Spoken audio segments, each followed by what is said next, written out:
Legend of Total War here, and today we've got a rating your one-man doom stack covering Morgr the Shadow Gave. This is one that I really wanted to get sent in. We've got the Sword of Cain dominating, which is actually what I want for any Beastman Legendary Lord one-man doom stack that gets sent in, because Beastmen have no ramifications whatsoever for the Sword of Cain, so it's totally fine to pick it up. Armor of Destiny, yep. Talisman of Preservation, and Horn of the First Beast. Actually, that's a really good item because it provides extra melee defense, and that's what I really value for these sort of one-man doom stacks. Anything that provides resistances and melee defense, that's all really good. So we saw Taurox with the one-man doom stack, and he had the Sword of Cain as well. Now, Morgr is smaller than Taurox, so he'll be harder to hit. And of course, he's got that Mortis Engine effect that's going to absolutely eradicate all their infantry. So it's just a matter of whether or not he can duel all of these characters. Going up against the Warriors of Chaos here, I definitely would have preferred to see a larger amount of force, but I understand that in Warhammer 3 it can be difficult to find like 4 full stacks just sitting all next to each other. Especially after the endgame crisis has already triggered, which has already been the case here. Which is why so many of these one-man doom stacks are like just sitting there waiting for the endgame crisis to trigger, and then they attack the vampire counts, for example, while they're all huddled together. We've also got the Banner of Madness, which is providing him additional physical resistance. Alright, let's jump in here and see how it goes. Now, as before, I will be comparing it to how good Malice Darkblade was, because Malice Darkblade is currently the best one-man doom stack that I've rated so far. Some other notable ones is definitely Village. Some people were saying that Village was probably the best, but I don't know, I kind of feel like Malice Darkblade would beat Village, which is why I've given him that one. So in terms of how we're going to rate this, he's like however many numbers, you know, 1.1, Malice Darkblade 0.7, we'll see. But I'll also be comparing him to Taurox and see how he did. Now, Taurox went up against a whole bunch of Wood Elves. Now, the Wood Elves aren't as good in melee as the Warriors of Chaos, and also they didn't have as many single-entity heroes. So I imagine that if Morgr had gone up against that exact Wood Elf army, that would actually be easier than going up against this. However, it is always good to just rack up numbers of kills.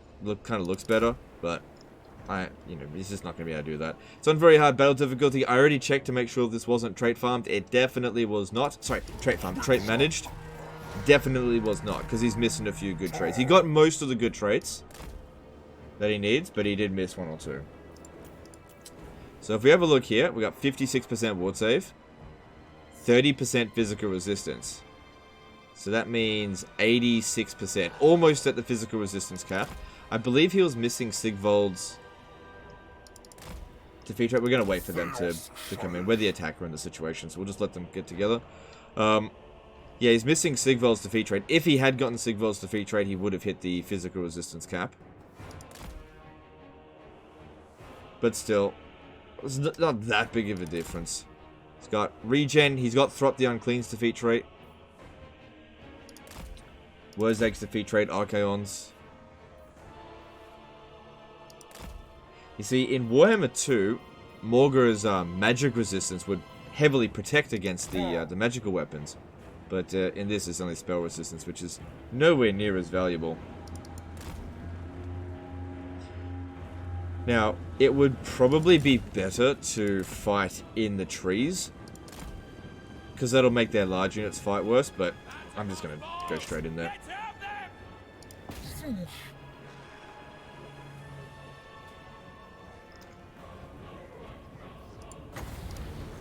I don't think we need to worry too much about... Oh yeah, that's another thing with Morgr. He doesn't actually have to be in melee to dish out damage.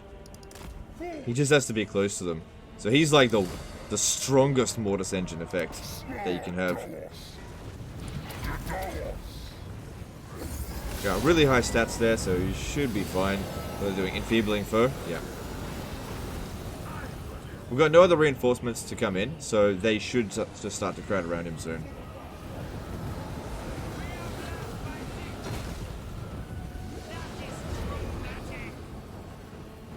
I've got the Sword of Cain ability, but I just want to wait for a better target. But I don't know what they're doing there, so I'm just going to pop that down there. Which isn't ideal. That guy there is always very strong. Prince Ograx.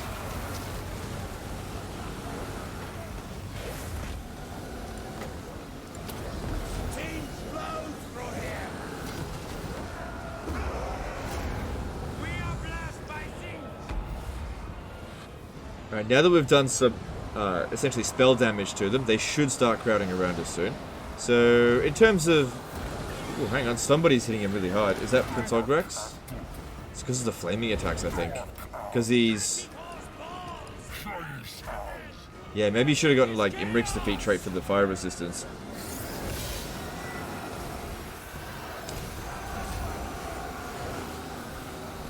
Now, he should be able to beat Prince Ograx, but the problem here is that, is he going to be able to keep hitting? Oh, yeah, he's getting hits in there. So... He's got good melee defense. He's got really good melee attack. Let's see, keep focusing on him. So far, so good. At least he can't regen, and we can. Yeah, just keep that up. Come on, guys, crowd around. I want to get that Mortis Engine effect in.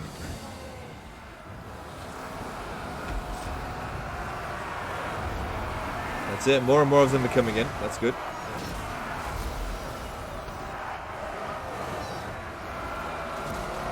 No, you can't put that on him.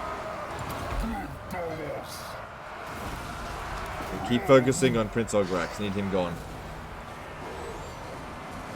Now, the Mortis Engine effect isn't going to do much damage to single entities and monster units. It's going to really hurt the infantry. Okay, they're starting to come in, bit at a time.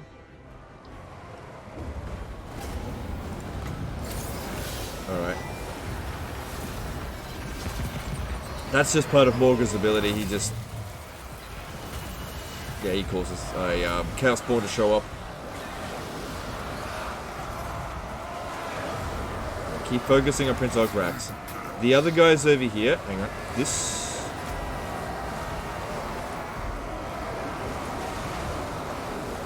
none of them have magical attacks. I'm not too concerned. It's the flaming attacks I'm worried about.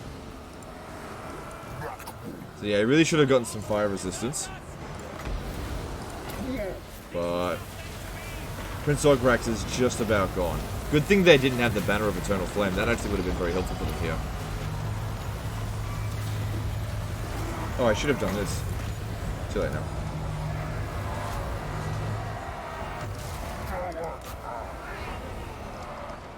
Yeah, here they all come.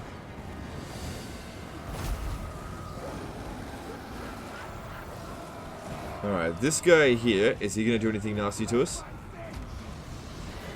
Those spells are not going to do very much. Yeah, they're not going to do much. Don't worry about it. He's got massive spell resistance. Is Ograx gone yet? I think he's gone. Alright, good.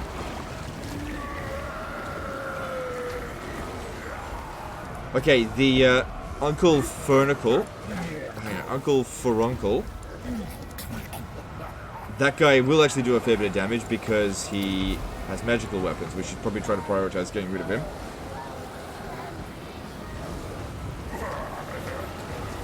However, his melee attack's not that high. Okay, so...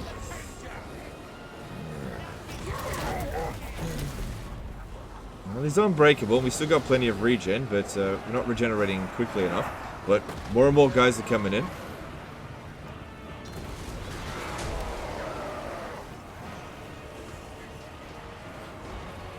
And if we have a look here, the passive damage, it's like 400 a second. Just from him just being there. And this is where he gets an edge over Taurox. His damage dealing. But the thing is, I don't think it's possible for Morga to get 100% or 90% ward save. I think he's got the maximum ward save he possibly can. Because I know Taurox can get more ward saves than this. So he's better protected against magical weapons.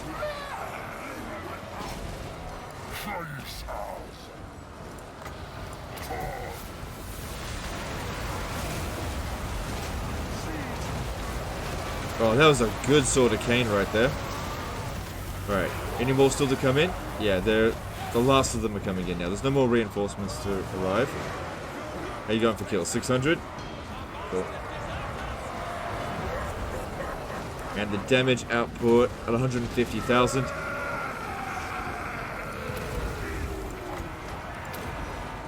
Yeah, ever since Prince Ogrex was gone, even this guy here, there's not really dishing out that much damage. If you ever look, yeah, he's only dished out 463. That's not that much.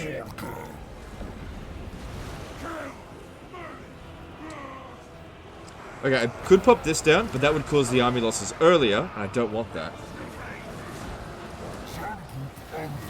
I want as much as possible for the enemy to fight to the death. I want to see how much he can actually handle. Now, if I recall correctly, Taurox did run out of health regen, or was very close to it. Now, at this stage here, I think Morgr is close to seeing his max regen, but he hasn't reached it yet. But you gotta keep focused on Uncle for Uncle.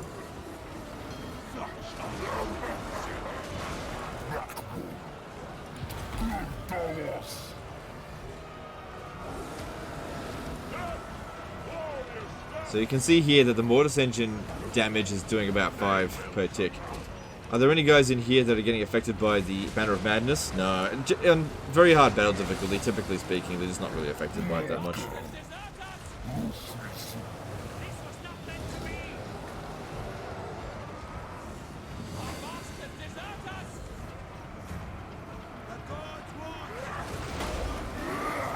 Someone just dished out a lot of damage. Oh yeah, it's Uncle for Uncle. What about these guys here? Yeah, they're doing a little bit, nothing spectacular. Fregnar's Death Call has done a fair bit, but he's still just got physical damage.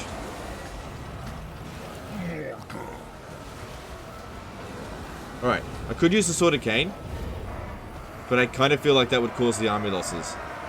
And I want him to just keep going a bit longer.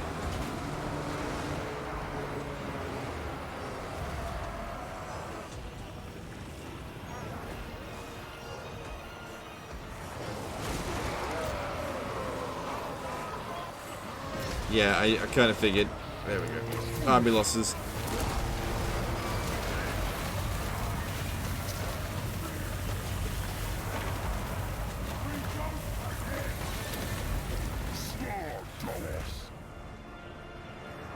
Alright, now, if we could keep these guys on the battlefield long enough, Morgr could regenerate to full health. But I'm not sure I'm going to be able to do that unless I herd them around this way. So we got 1,240 odd kills. He's still getting more. Let's see if we can get him to full health. Might be able to herd this one around. Let's keep killing them. Just passively. No need to attack them. Just keep him on the battlefield until his health is back up to full. Because, yeah, I think that this army here was definitely tougher for single entities, one-man Doom stacks, to deal with than that Wood Elf army. Because that Wood Elf army had, like, just, like, tons of infantry. And the infantry, they're the ones that did nothing. It was all the single entities that did damage to him. Whereas in that other army, the Wood Elf one, that Taurox had to deal with, there were a few single entities, but it was mostly just wizards that kept out of the combat. A few dragons came down, but he was good at taking them out.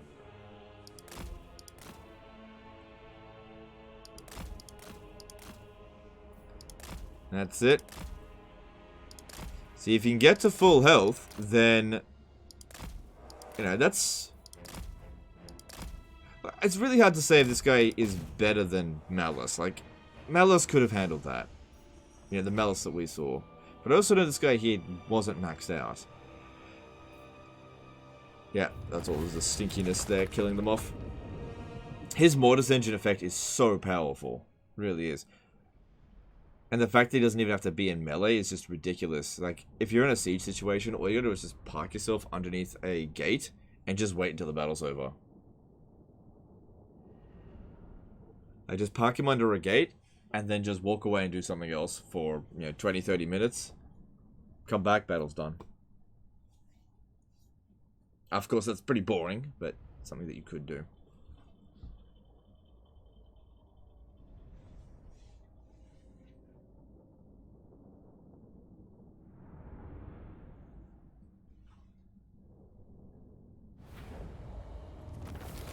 So, in total, we did 232,000 damage most of which would have just been Mortis Engine damage. And if we have a look at those that did damage to him... Alright, this guy here actually managed to dish out 1,000 damage on Morgor. This one here, 100. Looking at the single enders, because if we look at the, like, infantry and stuff, that one actually did a fair bit. Oh, they've got magical attacks, so yeah, they would do a bit. Yeah, look at these. These Chaos Warriors are just doing nothing. Oh, that one they did 570 damage. The Trolls didn't do... Okay, they got a kill, but that was probably... Right, that's where this one here might have been getting some damage in, because of the Chaos Spawn. Right. Where's Prince Ograx? So he ended up doing 2,400 damage. I'm pretty sure that was on Morgor. That guy there, 700. Uncle Furuncle, 900 damage. Yeah. Alright, let's have a look at this. So just briefly assessing what he's got and, you know, what he's missing. So definitely hasn't been trait managed, I appreciate that, but it also isn't perfect. So we're looking for... Wades through gore, tick. Yep, we need that one.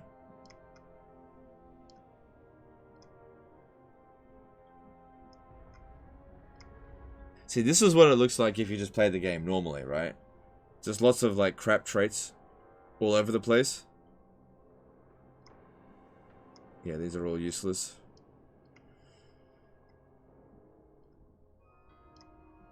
Miss Piercer is kind of useless for him. Okay, I think I missed one. Where is it?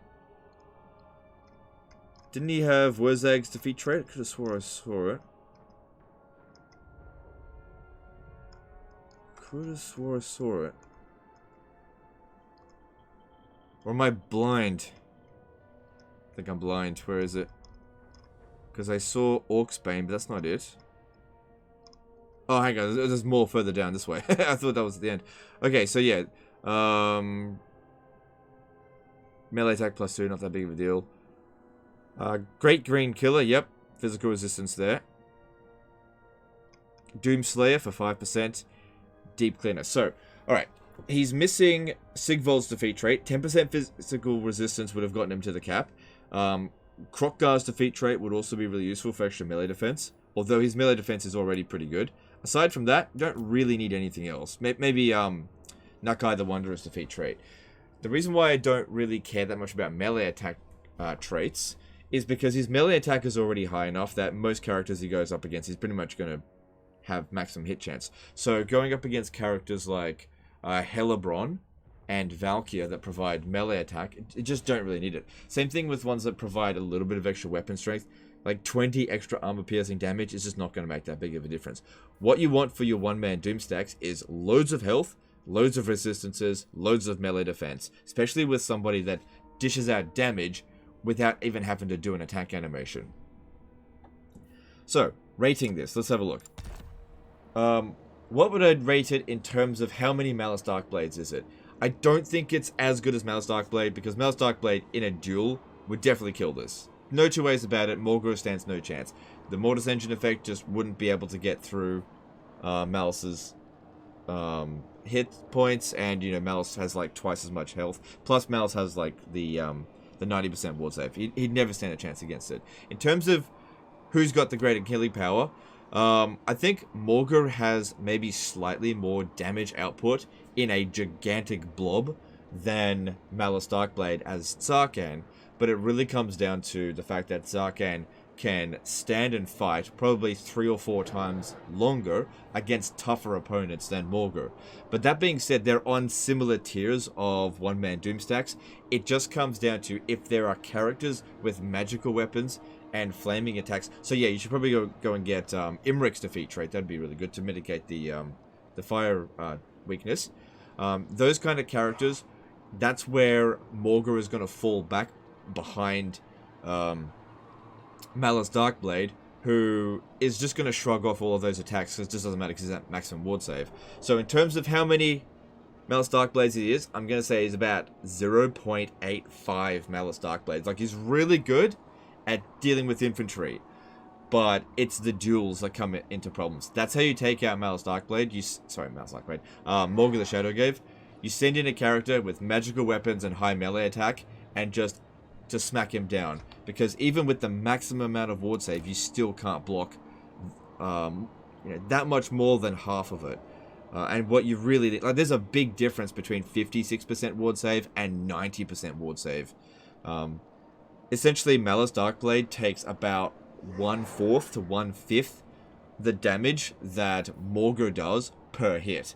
That's just a huge difference. But in terms of infantry killing power, Morgul's got the edge over Malice Darkblade, but I think taking out single entities is kind of more valuable. So 0.85 is what I'm going to rate him. Let me know in the comments below what you think of Morgul the Shadowgrave as a one-man Doomstack. Obviously, it could be a little bit better, and I'm taking that into consideration for the 0.85. I just don't think it's going to make like that gigantic of a difference to get those last little bits of traits. Anyway, that's the end of this one here, guys. Let me know in the comments below what you think. Appreciate this one being sent in, and we'll see you next time. Later, guys.